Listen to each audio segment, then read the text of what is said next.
po, magandang gabi po. Explain ko lamang po yung devotion. Ang title po nito ay Nakatingin ng Diyos sa Puso at Tinitimbang niya po ito. Ang sabi po ng Isaiah chapter 66, ganito ang sabi ng Panginoon, ang langit ay aking trono at ang lupa ay aking tuntungan. Ano ang bahay na inyong itatayo para sa akin? At ano ang dako ng aking pahingahan?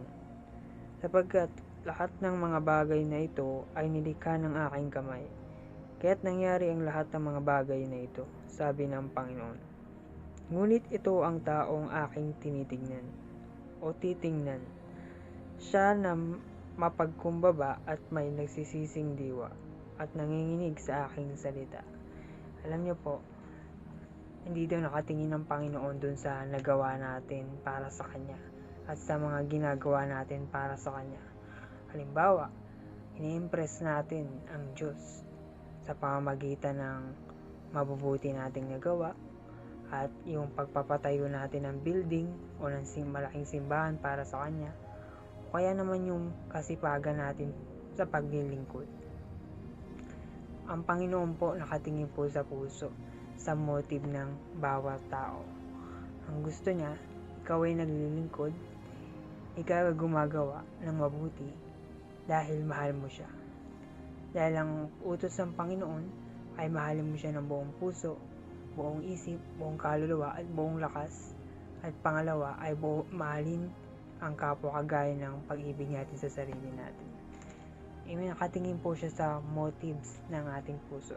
Sabi dito, una, ang taong tinitignan daw niya ay yung taong mapagkumbaba. Ibig sabihin, nakadepende dapat yung taong yun sa Diyos. Hindi siya nakadepende sa kanyang talino, sa kanyang lakas, sa kanyang abilidad o kakayahan. Dapat nakadepende siya doon sa Panginoon. Lagi siya nagpipray, nagbabasa ng Bible, kasi doon niya na ipapakita na nakadepende siya sa Panginoon. Tinitignan niya yung gagawin niya is naaayon ba doon sa utos o salita ng Panginoon. Nais ba ng Diyos na gawin niya itong bagay? At kapag may mga pagsubok, nananalangin siya, humihingi siya ng instruction sa Panginoon kasi nakadepende siya sa Panginoon. Pangalawa na sinabi niya, ang kanyang tinitignan ay yung taong nagsisising diwa. Alam niyo yung nagsisising diwa, kapag ikaw nakagawa ka ng pagkakamali, meron kang pagsisising diwa. Hindi ka proud sa iyong ginawa, kundi ikaw ay basag, broken. Kaya nga po, kapag may nag-share sa atin na nanalangin, ang tinitignan doon ng Panginoon, yung puso mo. Kapag yung puso mo ay totoong nagsisisi sa Panginoon, ikaw ang titignan ng Panginoon. Alam niyo po, naalala ko dati, nung bago pa lamang akong born again Christian, pag ako'y nagpipray, alam niyo po, ang tingin ko dati sa sarili ko bago ako maborn again, mabait ako, hindi ako kagaya ng iba na sobrang palainom, sobrang sama, na sobrang addict sa mga bisyo. Hindi, pero gumagamit ako ng mga bisyo. Pero ang tingin ko sarili ko, mabait ako kasi minsan nagsisimba at sinusunod ko yung magulang. Ganun po yung tingin ko sarili ko. Pero nung nakilala ko po ang Panginoon, doon ko po nalaman na masama pala ako, self-righteous lang pala ako.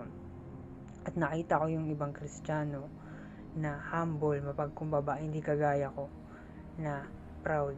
Doon ko nakita yung sarili ko na makasalanan pala ako at proud pala akong tao. Salamat dahil binuksan ng Diyos ang aking mata.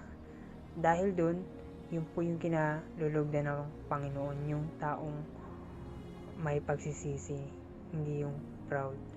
Lahat ng tao ay makasalanan, lahat ng tao ay nagkasala.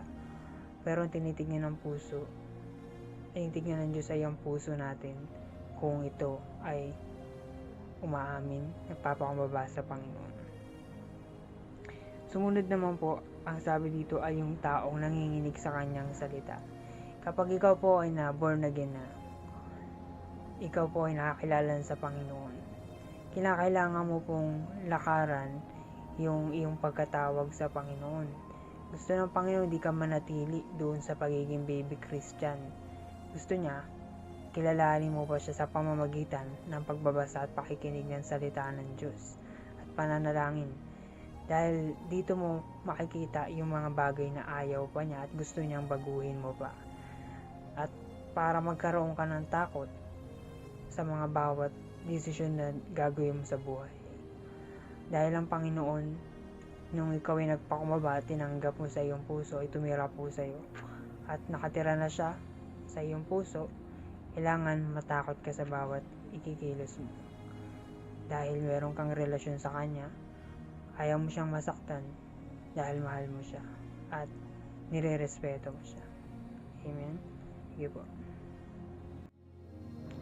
Ama, salamat po at dalangin ko sa mga nakikinig po nito.